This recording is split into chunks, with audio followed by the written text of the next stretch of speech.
ضلع شوپیاں میں آج دفعہ 370 کی منسوخی کے بعد پہلی بار مکمل ہڑتال دیکھی گئی۔ ضلع بھر میں دکانیں اور کاروباری ادارے بند رہے، جبکہ سڑکوں پر ٹریفک کی آمد رفت جزوی طور پر متاثر رہی۔ ہڑتال کی کال آل پارٹی کونسل کی جانب سے دی گئی تھی، جسے سیاسی اور سماجی حلقوں کی بھرپور حمایت حاصل ہوئی۔ ہڑتال کی بنیادی وجہ ڈپٹی چیف ایجوکیشن افسر شوپیاں کے دفتر کی زینہ پورہ کے MLA شوکت حسین گنائی کے آبائی گاؤں چترگام منتقلی کا سرکاری حکم نامہ بنا، جس پر عوام نے شدید ناراضگی ظاہر کی۔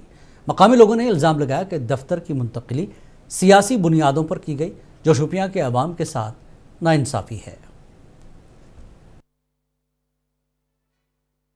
دیکھیں، یہ آپ خود دیکھ رہے ہیں، ہمیں کوئی پارٹی یا کوئی لیڈر یہاں کوئی نہیں ہے، ہم آپس میں بھائی ہیں، ہم اپنے اکٹھا ہم نے رہنا ہے، ہمیں اکٹھا شوپیان کی ترقی کرنی ہے، اس پہ نہ کوئی بڑا ہے نہ چھوٹا ہے، اللہ کا کرنا ہے۔ ہماری نیت جب ٹھیک ہوگی تو انشاءاللہ اسی طرح ہماری کامیابی آگے چلتی رہے گی، کیونکہ یہ اللہ کا کرم ہے، جب ظلم ہوتا ہے تو اس کے خلاف لوگ خود ہی آ جاتے ہیں۔ آج شوپیان کے لوگوں نے اتہاس رچا ہے اور نیشنل کانفرنس کا زوال شروع ہو گیا، کہہ رہا ہوں نا، نیشنل کانفرنس کا زوال شروع ہو گیا ہے۔ اب لوگ ان کو ریجیکٹ کر رہے ہیں، اب ہر ڈسٹرکٹ کے لوگ، اب آپ خود بھی دیکھیے آج شوپیان میں لوگوں نے کس طرح سے بڑھ چڑھ کے اس میں حصہ لیا، تو کلیئر میسیج ہے، نیشنل کانفرنس کا زوال سٹارٹ ہو گیا ہے۔ 370 کی منسوخی کے بعد آج پہلی بار قصبے شوپیان میں مکمل ہڑتال رہی، تمام تر دکانیں اور کاروباری ادارے بند رہے، جبکہ سڑکوں پر ٹریفک کی آمد بھی جزوی طور متاثر رہی۔ آپ کو بتا دیں کہ ہڑتال کی وجہ یہاں کا ڈپٹی چیف ایجوکیشن آفس جو ہے اس کی منتقلی کو لے کے یہاں کی آل پارٹی نے ایک کال دی تھی، جس کے باعث یہاں پہ